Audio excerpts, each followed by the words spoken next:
Hello friends, मैं विकी रोनवाल। स्वागत है आपका हमारे यूट्यूब चैनल पर।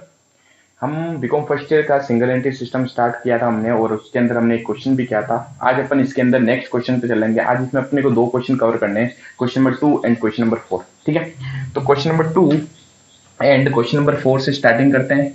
बहुत इजी क्वेश्चन है। थ्री थर्ड जो क्वेश्चन है वो अपन करेंगे नेक्स्ट क्लास के अंदर, क्योंकि थोड़ा सा उसमें दिमाग आपको अप्लाई करना है, तब तक आपको थोड़ी इसमें प्रैक्टिस हो जानी चाहिए। हम जो यहाँ पर कर रहे हैं, हम कर रहे हैं प्रॉफिट कैलकुलेशन। जब क्वेश्चन आपको बोलेगा कि प्रॉफिट की कैलकुलेशन करो, तो प्रॉफिट किस तरीके से निकालते हैं मैंने आपको समझाया था। हम तीन स्टेटमेंट बनाते हैं। एक तो हमारा बनता है statement of profit and loss, statement of profit and loss, और दूसरा हमारे पास बनता है स्टेटमेंट ऑफ अफेयर्स। ये स्टेटमेंट ऑफ अफेयर्स दो बनते हैं हमारे पास में।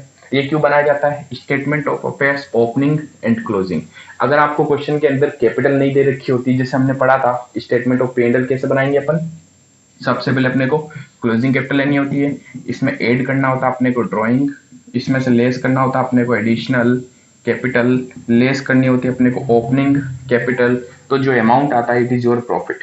ठीक है, अगर पॉजिटिव आया तो प्रॉफिट है, और अगर नेगेटिव आया तो लॉस हो सकता है। ठीक है, तो इसके लिए हमें क्या करना होगा, हमें क्वेश्चन में जो दो चीजें मिसिंग कर सकता हो, एक तो या तो कैपिटल गायब कर सकता क्लोजिंग वाली, या ओपनिंग वाली। ठीक है, ये दोनों चीजें क्वेश्चन में आपको हमेशा क्या होगी, गिवन होगी। समझ गए? तो ये दोनों कैलकुलेट करने के लिए हमें स्टेटमेंट ऑफ अफेयर्स बनाना होता है। हमने पढ़ा था स्टेटमेंट ऑफ अफेयर्स का मतलब बैलेंस शीट होती है। अगर ओपनिंग बोले तो ओपनिंग के अंदर जो जो एसेट्स है और जो जो लाइबिलिटीज है वो लिख दें। ठीक है, और क्लोजिंग का बोले तो क्लोजिंग में जो एसेट्स है और जो लाइबिलिटीज है वो अगर अपन लिख दें वहां पर, तो हमसे हमें क्या पता चल जाएगा, कैपिटल पता चल जाएगी। तो ओपनिंग बैलेंस शीट बनाएंगे तो ओपनिंग कैपिटल पता चलेगी, और क्लोजिंग बैलेंस शीट बनाएंगे तो क्लोजिंग कैपिटल हमें पता चलेगी। ठीक है, तो क्वेश्चन नंबर 2 जो है बहुत इंटरेस्टिंग क्वेश्चन है। पहले एक बार मैं पूरा क्वेश्चन आपको रीड करवा देता हूँ, फिर वन बाय वन अपन इसको वापस पढ़ेंगे। ये क्वेश्चन आपकी स्क्रीन पे भी मैं डाल रहा हूँ, तो जैसे जैसे मैं रीड करूंगा क्वेश्चन आपकी स्क्रीन पे आता जाएगा। देखिए, Kapil commenced business on 1 January 2010 with a capital of rupees 25,000। Kapil ने बिजनेस स्टार्ट किया 1 जनवरी 2010 को, और उस दिन इसकी कैपिटल दे रखी है, यानी कौन सी कैपिटल हो गई, ओपनिंग। साल के स्टार्टिंग में जो अगर को आपको कैपिटल दे दे तो ओपनिंग होती है, और साल के लास्ट में जो कैपिटल होती है वो क्लोजिंग होती है। ठीक है, तो हमें क्वेश्चन में एक तो क्या क्या गिवन है वो मैं इन्फॉर्मेशन भी यहाँ पर साथ साथ में आपके लिए लिखता रहता हूँ। तो हमें ओपनिंग कैपिटल दे दी। ठीक है, चलिए एक बार मैं पूरा रीड करा दूं, उसके बाद में वापस आपको बता दूंगा। He immediately bought furniture of rupees 6,000। उसने हाथों हाथ एक फर्नीचर खरीद लिया, फर्नीचर 6,000 का खरीदा, तो ये हमारे लिए एसेट्स हो गए। लेकिन देखिए, ये एसेट्स ओपनिंग में नहीं होगी, ये एसेट्स कब होगी हमारे पास में, क्लोजिंग के अंदर। क्यों? क्योंकि इसने फर्स्ट डे को नहीं खरीदी। अच्छा, वैसे हम ओपनिंग बैलेंस शीट बनाने की यहाँ जरूरत भी नहीं है, क्योंकि ओपनिंग कैपिटल तो दे ही रखी है। ठीक है, तो क्या ये फर्नीचर जो है हमारे पास साल के लास्ट में भी रहेगा? अगर हमने इस फर्नीचर को बेचा नहीं है तो साल के लास्ट में भी हमारे पास में फर्नीचर रहेगा, और अगर हमें साल के लास्ट में बैलेंस शीट बनाने की जरूरत पड़ी तो ये फर्नीचर वहां पर एसेट्स के रूप में शो किया जाएगा। During the year he borrowed 15,000 from his wife. साल के दौरान उसने अपनी वाइफ से 15,000 रुपए का लोन लिया। तो देखिए, लोन लेना क्या होती है, लाइबिलिटी होती है। ठीक है, and introduce further capital. Further capital का मतलब होता है एडिशनल कैपिटल। एडिशनल कैपिटल जो थी इसके पास में कितनी थी, of his own amounting to rupees 9,500। ठीक है, एडिशनल कैपिटल इसने 9,500 रुपए और लगाई। He had withdrawn 900 at the end of each month for family expense। Family expense के लिए उसने बिजनेस से पैसा विड्रॉ किया। इसको हम क्या बोलते हैं, ड्रॉइंग। जब कोई बिजनेस का मालिक अपने पर्सनल यूज के लिए या अपने घरेलू यूज के लिए पैसा विड्रॉ करता है तो इसको क्या बोलते हैं, ड्रॉइंग। तो उसने 900 रुपए हर महीने निकाले, और पूरे साल के दौरान इसने निकाले होंगे। On 31 December 2010 his position was as follows. और 31 दिसंबर 2010 को उसकी पोजीशन दे रखी है। पोजीशन का मतलब यहाँ पर होगा एसेट्स और लाइबिलिटीज। तो देखिए, 31 दिसंबर को एसेट्स और लाइबिलिटीज दे रखी है, तो इसका मतलब हमें यहाँ पर ये मिसिंग करेगा, क्या मिसिंग करेगा, क्लोजिंग कैपिटल, क्योंकि ओपनिंग तो दे रखी है। अब देखिए इस क्वेश्चन के अंदर, अच्छा आगे एक बार रीड कर ले। फर्नीचर को 10% से डेप्शन लगाना है। अच्छा, क्या क्या एसेट्स और लाइबिलिटीज थी, कैश इन हैंड था 600, कैश एट बैंक का 7,800, सन्डी डेटर्स थे 14,400 के, stock 20,400, bills receivable 4,800, creditors 1,500, rent due 450। Furniture to be depreciated by 10%। Furniture पर 10% डेप्शन लगाना है। Ascertain the profit and loss earn by Kapil during 2010। ठीक है, तो चलिए सिंपल सा क्वेश्चन हमारे पास में गिवन है। अब हमें इसी क्या पूछ रहा है, प्रॉफिट पूछ रहा है। तो देखिए, सबसे पहला हमारा स्टेटमेंट जो बनेगा वो कौन सा स्टेटमेंट बनेगा, यहाँ पर हम यहाँ पर बनाएंगे statement of profit and loss. Statement of profit and loss. Statement पता ही आपको किस तरीके से बनाना है। यहाँ पर हमें लिखना है पर्टिकुलर, यहाँ पर आ जाएंगे पर्टिकुलर, यहाँ आ जाएगा अमाउंट। प्रॉफिट निकालने के लिए फॉर्मेट फिक्स है, ठीक है। सबसे पहले क्या करते हैं, क्लोजिंग कैपिटल लिखते हैं, तो यहाँ लिखते हैं क्लोजिंग कैपिटल, अंतिम पूंजी यानी वर्ष के अंत में क्या है। इसमें हम ऐड करते हैं, क्या ऐड करते हैं, ड्रॉविंग यानी आहरण जो किया गया वो ऐड करो। उसमें से हम लेस करते हैं additional capital, additional capital, additional capital यानी अतिरिक्त पूंजी। ये ऐड करने के बाद जो अमाउंट आता है, it is your adjusted capital, ठीक है। उसमें से हम लेस करते हैं ओपनिंग कैपिटल, ओपनिंग कैपिटल। तो एडजस्टेड कैपिटल में से ओपनिंग कैपिटल लेस करने के बाद जो आता है वो या तो आपका प्रॉफिट होगा या लॉस होगा। यानी ये देखिए हमें ये स्टेटमेंट बना, इसके लिए देखिए क्या क्या चीजें मिसिंग हो सकती है। क्लोजिंग कैपिटल और ओपनिंग कैपिटल ये दो चीजें मिसिंग कर सकता है। ओपनिंग कैपिटल हमें क्वेश्चन में दे रखी है, दे रखी है। चलिए वापस एक बार स्टार्टिंग करते हैं और हम इन सारी चीजों को ढूंढते हैं। क्लोजिंग कैपिटल क्वेश्चन में गायब है, गायब है, तो क्लोजिंग कैपिटल के हमें बनाना पड़ेगा स्टेटमेंट ऑफ अफेयर्स। कौन सा वाला, क्लोजिंग वाला। ओपनिंग कैपिटल क्वेश्चन में गिवन है, स्टार्टिंग के अंदर जनवरी में उसके पास में कैपिटल कितनी थी, 25,000, ठीक है। वो बनाने की जरूरत नहीं है। तो मेरा यहाँ पर एक वर्किंग नोट बनेगा, ये पूरा वर्किंग नोट का ही पार्ट होगा, जिसका हम नाम रखेंगे statement of affairs as on 31 December, ठीक है, 31 दिसंबर 2010, 31 दिसंबर 2010 को। स्टेटमेंट ऑफ अफेयर्स कैसे बनता है, सेम ये बैलेंस शीट ही होती है।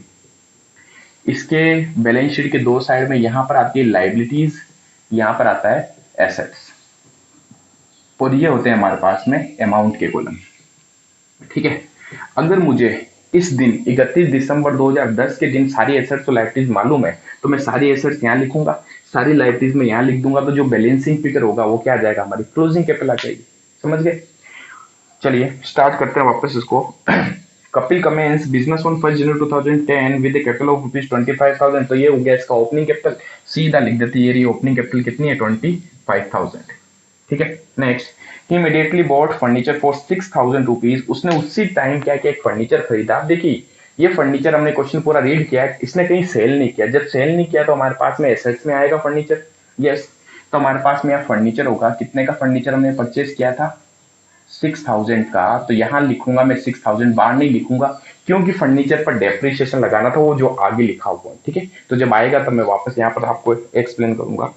During the year he borrowed 15,000 from his wife, उसने 15,000 रुपए अपने वाइफ से लोन लिया। क्या लिया, लोन। तो क्या ये लाइबिलिटी बन गई एक तरीके से, क्या हम वाइफ से कुछ पैसा लोन ले रहे हैं तो वापस मुझे पे भी तो करना पड़ेगा, तो पे करना पड़ेगा, तो ये आपके लिए क्या बन गई, लाइबिलिटी बन गई। लाइबिलिटी बन गई और साल के दौरान कहीं पर भी इसको वापस पे हमने किया नहीं है, तो साल के लास्ट तक भी आपके लिए लाइबिलिटी होगी, अभी भी पे करना तो बाकी है ना। तो इस चीज को मैं उठा के कहां रखूंगा, लाइबिलिटी साइड में, और क्या लिख देंगे, वाइफ्स लोन। कितने का लोन लिया वाइफ से, 15,000 रुपीज का, ठीक है। तो देखिए सिंपल है, पॉइंट पढ़ते जाइए, जो जहां जहां चीज आती जा रही है उसको शो करते जाइए। मेन हमारा पर्पज है प्रॉफिट निकालने का। प्रॉफिट निकालने के लिए हम क्या कर रहे हैं, बैलेंस शीट बना रहे हैं, कौन सी वाली, क्लोजिंग वाली, ठीक है। क्योंकि हमें क्या चाहिए, क्लोजिंग कैपिटल चाहिए। तो आप यहां चाहें तो लिख सकते हैं वर्किंग नोट नंबर फर्स्ट, ये जो हमारा यहां से आएगा वर्किंग नोट नंबर फर्स्ट, ठीक है। चलिए, and introduce a further capital of his own amounted to ₹9,500। अब इसने बिजनेस के अंदर और पैसा लगाया, और पैसा जब बिजनेस में लगाया जाता है तो इसको बोलते हैं एडिशनल कैपिटल। और पैसा लगाया इसने, एडिशनल कैपिटल कहाँ आती है, यहाँ पर, ठीक है। तो एडिशनल कैपिटल इसने लगाई है 9,500, तो यहाँ लिखेंगे हम 9,500, माइनस करना है इसलिए हम ब्रैकेट लगा देंगे, ठीक है। क्योंकि हमारे अकाउंट्स में प्लस माइनस के लिए हम क्या करते हैं, ब्रैकेट का यूज लेते हैं माइनस के लिए। आगे, ही had withdraw 900 at the end of each month. अब उसने हर महीने के लास्ट में क्या किया, 900 रुपीज का विड्रॉ किया, पैसे निकाले, किसके लिए, फैमिली यूज के लिए। फैमिली यूज मतलब घरेलू खर्च के लिए उसने जो पैसा विड्रॉ किया। तो देखिए ये क्या हो गई, ये ड्राइंग हो गई, ठीक है। तो ड्राइंग ये रही है हमारे पास में। तो देखिए सारी चीजें आपको ढूंढने से मिल जाएगी इजीली। तो 900 मल्टीप्लाई 12, ठीक है। नेक्स्ट, अब इसकी पोजीशन दे रखी है 31 दिसंबर। आज आ जाइए यहाँ पर 31 दिसंबर को, देखिए इसके पास कैश इन हैंड था, तो यहाँ लिख रहा हूं मैं कैश इन हैंड 600 रुपीज। फिर इसके पास बैंक बैलेंस था, बैंक बैलेंस था इसके पास 7,800 रुपीज। ये सब पोजिशन इसकी बता रखी है। डेटर्स डेटर्स थे हमारे पास में 14,400 के, डेटर्स एसेट्स होती है, ठीक है। फिर स्टॉक, स्टॉक भी एसेट्स है, एसेट्स में लिखेंगे स्टॉक कितने का था, 20,400 का। फिर हमारे पास बिल्स रिसीवेबल थे, वो भी एसेट्स होती है, बिल्स रिसीवेबल 4,800। क्रेडिटर्स लाइबिलिटी है, जिससे हमने उधार में माल खरीद रखा होता है, वो क्रेडिटर्स होते हैं, उनको पेमेंट करना क्या है, बाकी पड़ा है, तो क्रेडिटर्स 1,500 रुपीज के। And rent due, rent due का मतलब क्या होगा, रेंट आपका बकाया है, बकाया इसका मतलब क्या होगा, आपने अभी तक पे नहीं किया, पे नहीं किया तो हर वो चीज जिसका पेमेंट करना बाकी होता है वो बिजनेस के लिए हमेशा क्या मानी जाती है, लाइबिलिटी मानी जाती है। तो ये हमारे लिए क्या होगी, लाइबिलिटी होगी, क्योंकि इसका पेमेंट करना अभी क्या है, बाकी है। तो रेंट ड्यू कितना है, रेंट ड्यू 450, ठीक है। यह हमारा पॉइंट खत्म हो जाता, लेकिन लास्ट में जाते जाते उसने एक लाइन और बोल दी कि फर्नीचर के ऊपर 10% एक्शन लगाना, ये रहा फर्नीचर। हमने फर्स्ट डे कोई बिजनेस में फर्नीचर परचेस कर लिया था, तो यानी कि पूरे एक साल यूज आया, जब पूरे साल यूज आया तो डेप्रिसिएशन भी कितना लगेगा, पूरे एक साल का लगेगा, ठीक है। तो 6,000 का 10% एक्शन कितना होगा, 600 रुपीज, तो 5,400 यहाँ पे, समझ गए। तो इसको आप फटाफट कर लेते, इसकी टोटल देखिए कितनी आती है। मैं 1 मिनट में कैलकुलेटर ले लेता हूँ, तो चलिए कैलकुलेशन कर लेते फटाफट। तो हमारे पास टोटल एसेट्स है 5,400 प्लस 600 प्लस 7,800 प्लस 14,400 2,400 प्लस 4,800 53,400, तो इसकी टोटल आ रही है 53,400 में से अगर ये माइनस कर दे, माइनस 15,000 1,500 450, तो 36,450 क्या जाएगा हमारे पास में, कैपिटल। तो देखिए कौन सी कैपिटल है, क्लोजिंग कैपिटल। हमने ये स्टेटमेंट क्यों बनाया, क्योंकि हमारे क्वेश्चन में क्लोजिंग कैपिटल गायब है, ठीक है। क्लोजिंग कैपिटल हम यहाँ से निकालेंगे, बाकी सारी चीज दे रखी थी, ड्राइंग क्वेश्चन में दे रखी है, एडिशनल कैपिटल दे रखी है, ओपनिंग कैपिटल दे रखी थी, तो हमें सिर्फ एक स्टेटमेंट बनाना पड़ा, ठीक है। स्टेटमेंट कैसे बनाते हैं, 31 दिसंबर यानी कि क्लोजिंग वाला बोल रहा है, जनवरी का बोलता तो अगर ओपनिंग में कैपिटल गायब कर देता तो ये ओपनिंग में आपको एसेट्स लायबिलिटीज भी देता, फिर समझ गए, क्योंकि बिना एसेट्स और लायबिलिटीज के हम कैपिटल का पता नहीं लगा सकते। जैसे अगर क्लोजिंग में कैपिटल गायब करे तो इसने क्लोजिंग में आपको एसेट्स और लायबिलिटीज सब बताइए क्वेश्चन के अंदर, ठीक है। तो हम जाके क्या कर सकते, कैपिटल कैलकुलेट कर सकते हैं। तो चलिए, तो 36,450 आ गई हमारे क्लोजिंग कैपिटल। इसमें ऐड कर देगा ड्रॉइंग 900 मल्टीप्लाई 12 10,800, ये अगर ऐड कर दें, ठीक है, 36,450 तो आ जाएगा हमारे पास 47,250। इसमें से माइनस करेंगे 9,500 तो 37,750, ये आ गई एडजस्टेड कैपिटल। एडजस्टेड कैपिटल में से ओपनिंग कैपिटल क्या कर देंगे, माइनस कर देंगे, तो हमारे पास जो प्रॉफिट आएगा वो कितना होगा, 12,750। पॉजिटिव आ रहा है तो क्या है, प्रॉफिट 12,750, ठीक है। तो ये आ गया हमारे पास में क्या, प्रॉफिट। तो सिंपल है प्रॉफिट कैलकुलेट करना, ठीक है। ये स्टेटमेंट है, स्टेटमेंट की सारी चीजें आपको पता होनी चाहिए, जो जो चीजें क्वेश्चन में गायब है वो क्वेश्चन हम दो चीज ढूंढ सकते हैं, कौन कौन सी, एक तो क्लोजिंग कैपिटल, एक ओपनिंग कैपिटल। ओपनिंग कैपिटल के लिए आपको ओपनिंग में सारी एसेट्स और लायबिलिटीज देगा, क्लोजिंग कैपिटल के लिए वो आपको हमेशा क्लोजिंग में एसेट्स और लायबिलिटीज देगा, जिससे हम कैपिटल कैलकुलेट कर सकते हैं, ठीक है। तो ये हमारा छोटा सा क्वेश्चन था, बहुत ईजी सा क्वेश्चन है। इंटरेस्टिंग क्वेश्चन अब आएगा आपके क्वेश्चन नंबर 3, ठीक है। तो आप इसको तब तक फटाफट यहाँ तक उतार लें। हेलो फ्रेंड्स, तो चलिए क्वेश्चन नंबर 3 अपन स्टार्ट करते हैं। देखिए पहले तो मैं थोड़ा इस क्वेश्चन के बारे में आपको समझाऊं, क्वेश्चन है क्या। एक कोई बिजनेसमैन है जिसके 3 साल के प्रॉफिट उसने इनकम टैक्स डिपार्टमेंट को शो किए, ठीक है। कितने साल के, 3 साल के प्रॉफिट। उसने बोला साहब मेरे ये प्रॉफिट हुए, लेकिन इनकम टैक्स डिपार्टमेंट को लगता है कि वो अपना प्रॉफिट कम या ज्यादा बता रहे हैं, ठीक है। या उनको कम लग रहा होगा या ज्यादा बता रहा होगा, इन शॉर्ट में कहा जाए तो वो ये कह रहे हैं कि इसने अपना प्रॉफिट जो है गलत बताया। अब आपके सामने उस इनकम टैक्स ऑफिसर ने कुछ इंफॉर्मेशन रखी और आपसे पूछा है कि बताओ कि इसने जो 3 साल का प्रॉफिट बताया वो और इसके रिकॉर्ड के हिसाब से जो प्रॉफिट वो आ रहा है वो मैच हो रहा है या फिर नहीं आ रहा है। तो हमारे पास जो इन्फॉर्मेशन है उसके बेस पे अब हमें क्या करना है, हमें एक्चुअल में पता लगाना है कि उसका जो प्रॉफिट है वो जो उसने बताया वो सही है या फिर हमारे हिसाब से जो आ रहा है वो सही है, या क्या उसने कहीं झूठ तो नहीं बोला। तो इन शॉर्ट कहा जाए तो हमें अगेन प्रॉफिट की कैलकुलेशन करनी, लेकिन इस बार अब प्रॉफिट जो होगा वो 1 साल का नहीं 3 साल का होगा। तो हमें कोई फर्क नहीं पड़ता 3 साल का हो या 10 साल का भी हो, तो भी हम इजीली कैलकुलेट कर सकते हैं। अगर जैसे मैं आपको बोलूं कि 3 साल का प्रॉफिट है, 1 जनवरी से बिजनेस स्टार्ट हुआ 1 जनवरी 2008 से, ठीक है, और 8 से 9, 9 से 10, 10 से 11, 31 दिसंबर 2011 तक इसका बिजनेस चला। 8 से 9, 9 से 10 और 10 से 11, 3 साल। तो अब इनके बीच में इसने क्या प्रॉफिट कमाया हमें वो कैलकुलेट करना है। तो देखिए हमें क्या मानना है, ये जो है ना ये हो गया हमारे लिए ओपनिंग डेटा। क्योंकि देखिए इस पूरे चैप्टर के अंदर जब भी आप प्रॉफिट कैलकुलेट करोगे ना तो आपको हमेशा ओपनिंग और क्लोजिंग कैपिटल का बहुत इंपॉर्टेंट रोल होगा। यही चीज क्वेश्चन में वो हमेशा गायब करता है और आपको ढूंढनी ही पड़ती है। ठीक है, तो मैं पहले पता होना चाहिए कि ओपनिंग कैपिटल और क्लोजिंग कैपिटल आप किस तरीके से कैलकुलेट करोगे। कई बच्चे कहते हैं सर 3 साल का तो 3 बार बैलेंस शीट बनानी पड़ेगी, ओपनिंग क्लोजिंग। नहीं, ऐसा नहीं करना। ओपनिंग हमारे लिए अब ये हो जाएगा और क्लोजिंग जो होगा वो हमारे लिए क्या हो जाएगा, ये हो जाएगा। ठीक है, ये ओपनिंग हो गया, ये क्लोजिंग हो गया। अब हमें क्या करना है, इनके बीच में जो जो हुआ, यानी इनके बीच में अब क्या क्या देखना है अपने को, ड्रॉइंग कितनी हुई, इनके बीच में एडिशनल कैपिटल कितनी थी, ये सारी चीजें अपने को चेक करनी। ठीक है, तो अब देखिए सिंपल सा क्वेश्चन है, एक बार मैं आपको पूरा रीड करवा दूं। आपकी स्क्रीन पे क्वेश्चन आ रहा होगा, फटाफट देखिए। क्वेश्चन नंबर 3 नहीं है, सॉरी, ये क्वेश्चन नंबर 4 था, मैंने आपको 3 बोल दिया। ये है क्वेश्चन नंबर हमारे पास में 4। चलिए क्वेश्चन 4 देखिए, रीड करिएगा क्या कह रहा है। The only source of income of Mister Kapoor is his business. He has submitted the income tax officer his income for the last 3 years as for the year ending 31st March 2009 और 31st March 2010 and 31st March 2011। तो इसने 3 साल के आपको profits बता दिए। पहले साल 30,000 का प्रॉफिट हुआ, अगले साल 22 का और फिर 37,000 का। The income tax officer is not satisfied with this and has collected the following fact। तो इनकम टैक्स ऑफिसर जो है वो इससे सेटिस्फाई नहीं है और इसने कुछ फैक्ट कलेक्ट किया, यानी कुछ डेटा कलेक्ट किया उससे। क्या क्या डेटा था देखिए।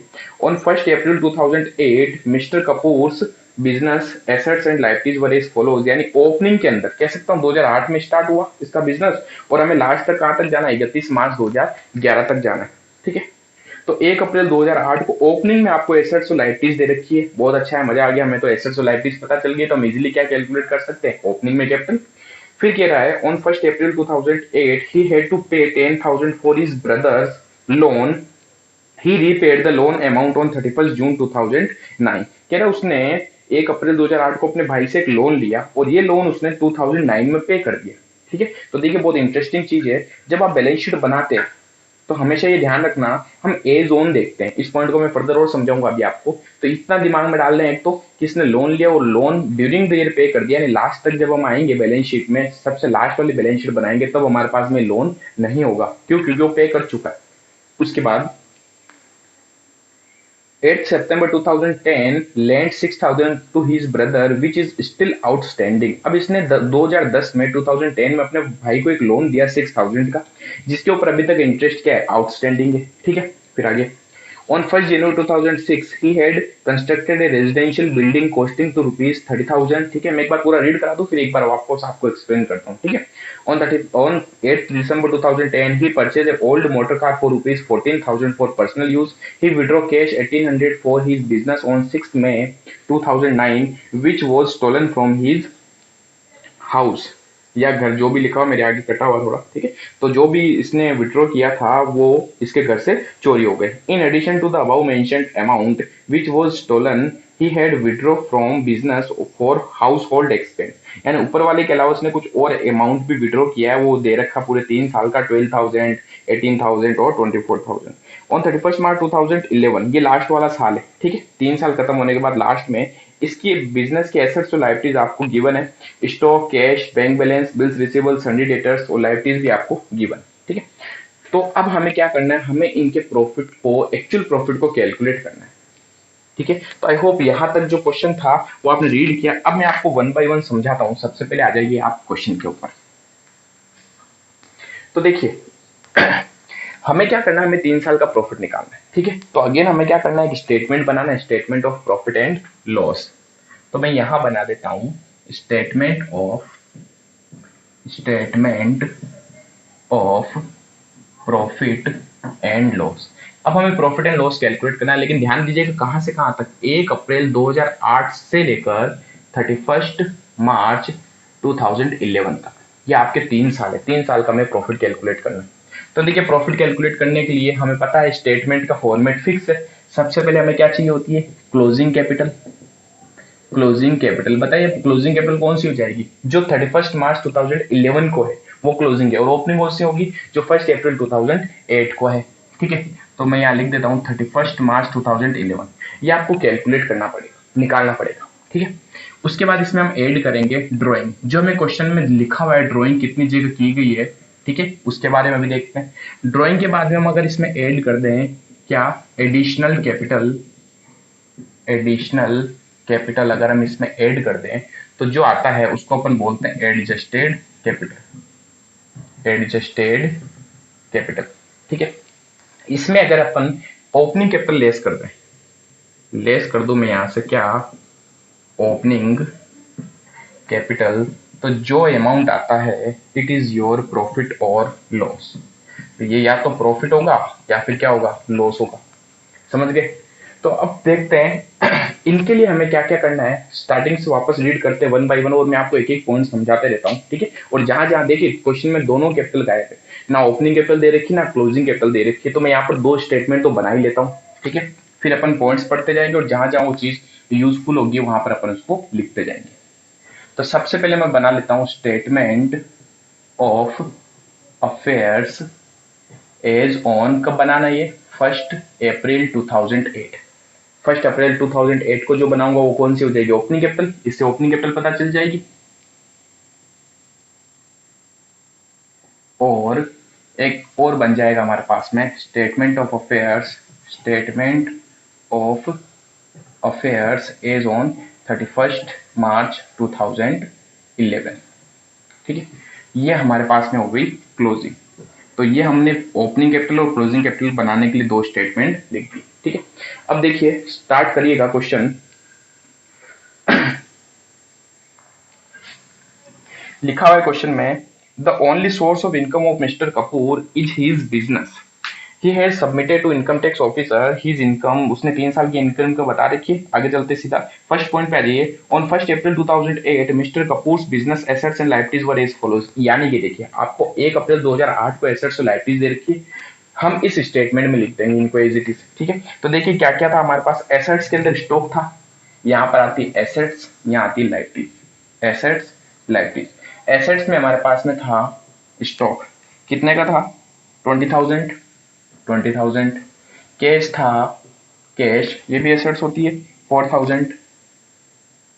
सन्ड्री डेटर्स थे हमारे पास में, सन्ड्री डेटर्स 28,000 के, ये भी एसेट्स होती है। फिर हमारे पास में लायबिलिटीज के अंदर sundry creditors, sundry creditors liability होती है, लायबिलिटी में आ जाएगा कितना अमाउंट, 22। ठीक है, तो अभी इसको बंद नहीं करना, अभी अपन सारे पॉइंट्स पढ़ेंगे वन बाय वन और एक एक करके अपन पॉइंट को एक्सप्लेन भी करेंगे। ऑन 1 अप्रैल 2008 ही हैड, अच्छे से देखिएगा, ही had to pay 10,000 for his brother's loan. क्या कह रहा है, कह रहा है 1 अप्रैल 2008 को इसको अपने भाई का एक लोन पे करना था, पे करना था। इसका मतलब क्या हुआ, इसका मतलब 1 अप्रैल 2008 को इसने अपने भाई से एक लोन ले रखा है। समझ गए, कितने का लोन ले रखा है इसने, इसने अपने भाई से लोन ले रखा है 10,000 का। तो क्या ये लोन ओपनिंग बैलेंस शीट में आएगा, जी हाँ आएगा। हम जब बैलेंस शीट बनाते हैं तो हम बनाते हैं एज ऑन, एज ऑन का मतलब समझते हैं, अगर 1 अप्रैल को बनी तो आज के दिन क्या है, तो क्या आज के दिन इसके भाई का लोन पेंडिंग था, यस पेंडिंग था, तो ये इसकी लायबिलिटी में आएगा। हर वो चीज जिसका पेमेंट करना बाकी है इसके लिए क्या बन गई, लायबिलिटी बन गई। ठीक है, तो यहां जाएगा ब्रदर्स लोन, लायबिलिटी में ब्रदर्स लोन। कितने का लोन था, 10,000 का। ठीक है, तो वन बाय वन पॉइंट पढ़ते थे, बहुत अच्छा सा चैप्टर है। इस क्वेश्चन को इंपोर्टेंट मार्क करना, फोर्थ क्वेश्चन। फिर आगे लिखा हुआ है, ही रीपे द लोन ऑन 30 जून 2009। देखिए 2009 में इसने लोन पे कर दिया, तो एक चीज तो क्लियर करना, 2008 में लोन था, 9 में पे कर दिया, तो क्या 2011 में आएगा क्या लायबिलिटी में, नहीं आएगा। क्यों, क्योंकि वो बीच में पे कर चुका है। तो फिर सर यहाँ क्यों लिखा, यहाँ इसलिए लिखा कि इस टाइम पे नहीं किया, समझ पा रहे हैं। तो ड्यूरिंग द पे कर दिया, तो लास्ट वाली जो बैलेंस शीट हम ये बनाएंगे इसके अंदर ये लोन इसका नहीं आने वाला है। ठीक है, चलिए आगे। फिर लिखा हुआ है, उसने 2010 में अपने भाई को एक लोन दिया 6,000 का। अब देखिए इसने एक लोन दिया, ठीक है, समझना इस पॉइंट को अच्छे से।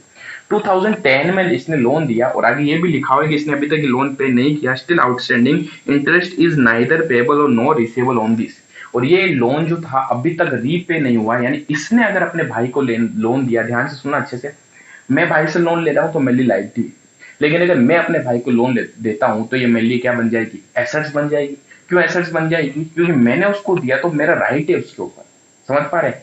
क्या ये लोन लास्ट तक यानी इस तारीख तक पे हो गया था, रीपे हो गया था? नहीं हुआ था। यानी क्या मैंने अपने भाई को एक लोन दे रखा है, यस, तो वो लोन मेरी इस वाली एसेट्स में आएगा। क्यों आएगा, क्योंकि मैंने लोन दे रखा और अभी तक बाकी पड़ा है। ठीक है, तो यहाँ एसेट साइड में लिखूंगा मैं, क्या लिखूंगा, ब्रदर्स लोन। बहुत अच्छा पॉइंट था। कितने का लोन दिया हमने इसको, 6000 का। ठीक है, आगे चलते हैं। On 1st January 2006, he had constructed a residential building costing to rupees 30,000। ये फालतू की लगी। फालतू की क्यों है, समझना अच्छे से। 1 जनवरी 2006 को हमने कंस्ट्रक्ट कराई अपनी बिल्डिंग। कब कराई, 1 जनवरी 2006। क्या 1 जनवरी 2006 का कोई भी डेटा हमें लेना है क्या? लेना ही नहीं है। हमें तो पहली चीज डेटा कौन सा लेना है, अप्रैल 2008 से 11 के बीच में क्या हुआ, हमें सिर्फ उसके बारे में इंक्वायरी चाहिए। ठीक है, पहली चीज। दूसरी चीज ने घर बनवाया तो घर बनवा सकता है, क्यों घर नहीं बनवा सकता, कि कोई दिक्कत ही नहीं है। तो पहली चीज तो साल हमारे से रिलेटेड नहीं है, यहाँ नहीं आएगा। ठीक है, और दूसरी चीज अपने लिए घर बनवा रहा है तो इसने ये नहीं बोला कि बिजनेस के पैसा यूज लेके घर बनवा रहा है। समझ गए?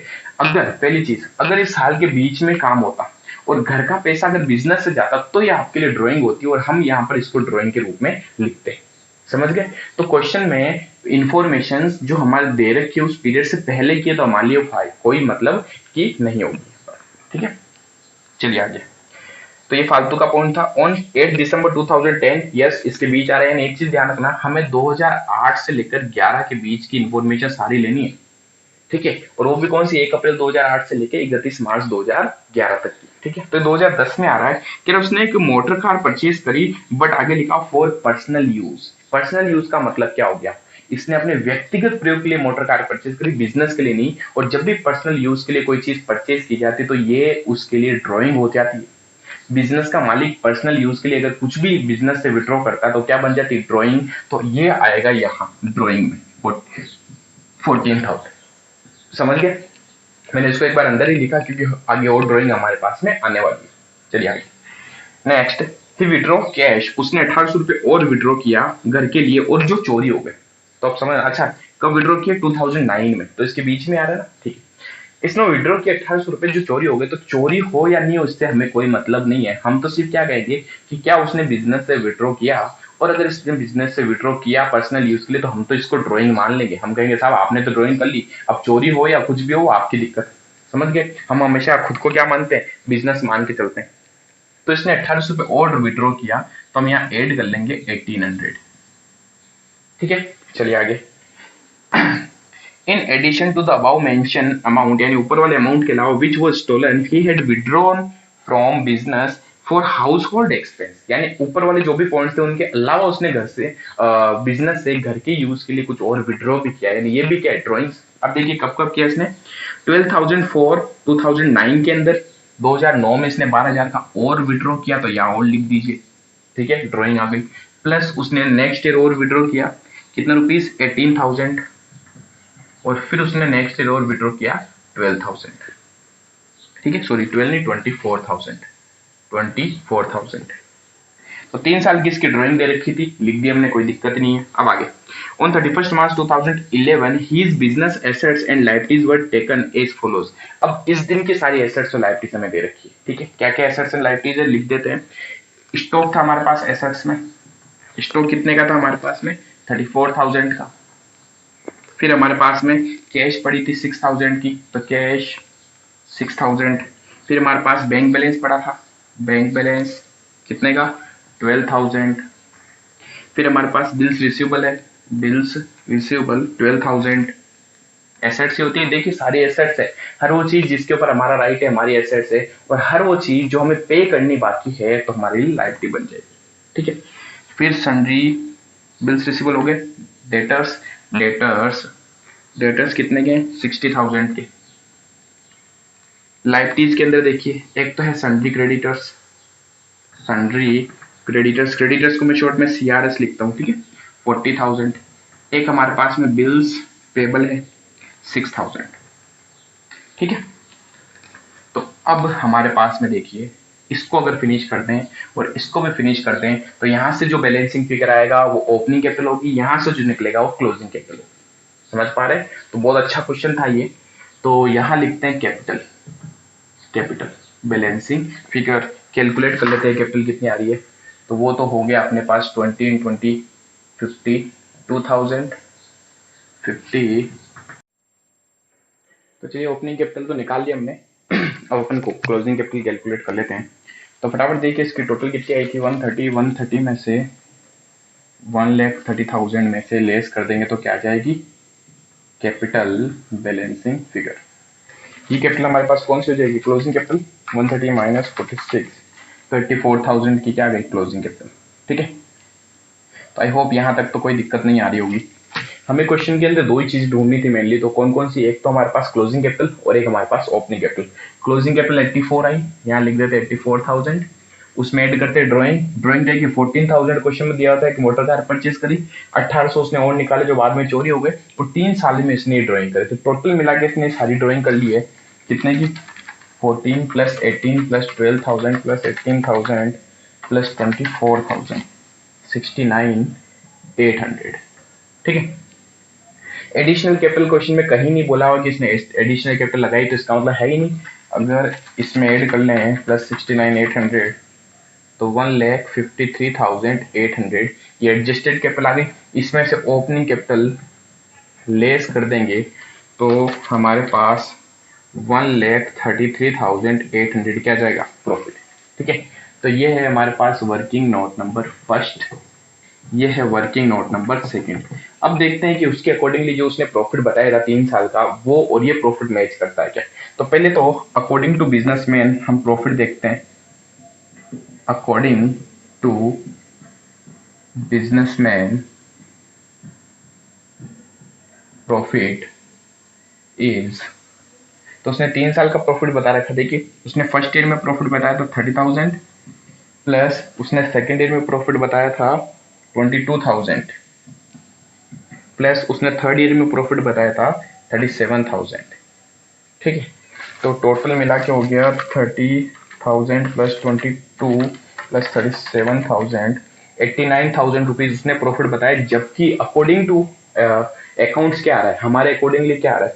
ठीक है, according to us, according to, या इसको लिख दें अकॉर्डिंग टू डेटा जो हमें प्रोवाइड कराया गया उसके हिसाब से प्रॉफिट आ रहा है 1,33,800। ठीक है, तो उसने थोड़ा प्रॉफिट क्या बताया, थोड़ा नहीं बहुत ज्यादा उसने प्रॉफिट कम बताया, अंडर कास्ट हुआ है। इसको अपन क्या बोलते हैं undercast, undercast profit. अगर ज्यादा बताता तो हम क्या बोल देते ओवर कास्ट प्रॉफिट। तो अंडर कास्ट कितना हुआ देखिए 133,800 माइनस 44,800 रुपीज उसने क्या किया है अंडर कास्ट किया है 44,800 रुपीज।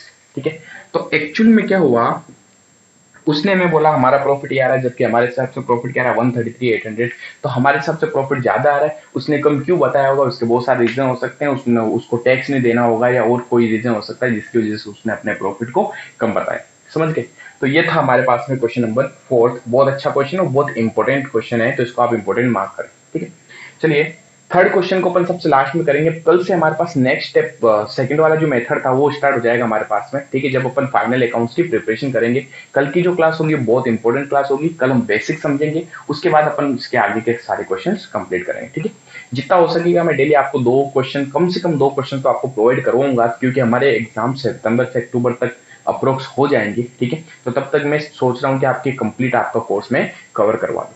ठीक है, थैंक यू। अपने इस चैनल को सब्सक्राइब करें, जितने हो सके आपके जेएनयू के जितने भी फ्रेंड्स हैं उन सबको ये चैनल भेजें। आप इस वीडियो का लिंक भेजें और उनको बोलें कि हमारे चैनल पे आएं, क्योंकि जेएनयू का जो भी क्लासेस हम प्रोवाइड कर रहे हैं हमारे अलावा पूरे जोधपुर में छोड़िए कहीं पर भी कोई ये क्लासेस प्रोवाइड नहीं कर रहा है। तो जेएनयू की बीकॉम की जो क्लासेस है सिर्फ अपना इंस्टीट्यूट एक प्रोवाइड कर रहा है। ठीक है, और ये सब हम किसके लिए कर रहे हैं, सिर्फ आपके लिए। Thank you.